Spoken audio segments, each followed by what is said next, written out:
નમસ્કાર, હું છું કેતલ અને આપ જોઈ રહ્યા છો CB24। ચીનમાં આવેલા 7.1ની તીવ્રતાના ભૂકંપથી 53 લોકોના મૃત્યુ થયા છે।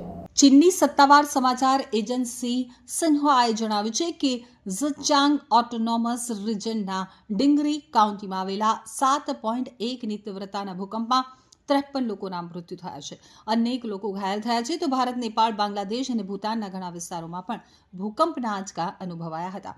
ભૂકંપના કારણે તિબેટમાં જાનમાલનું નુકસાન થયું છે અને 53 લોકોના મોત થયા છે। તિબેટના શિગાત્સે શહેરમાં ભૂકંપના કારણે મોટા પાયે વિનાશ થયો છે। અનેક ઇમારતો સહિત ઇન્ફ્રાસ્ટ્રક્ચરને વ્યાપક નુકસાન થયું છે। સિક્કિમ, અન્ય પૂર્વોત્તર રાજ્યો, બિહાર અને પશ્ચિમ બંગાળ સહિત ઉત્તર ભારતના વિવિધ ભાગોમાં મંગળવારે સવારે ભૂકંપના તીવ્ર આંચકા અનુભવાયા હતા। તો નેપાળની રાજધાની કાઠમંડુમાં જોરદાર ભૂકંપના આંચકા અનુભવાયા બાદ લોકો ઘરની બહાર નીકળી શેરીઓ અને ખુલ્લી જગ્યાઓ તરફ દોડી આવ્યા હતા।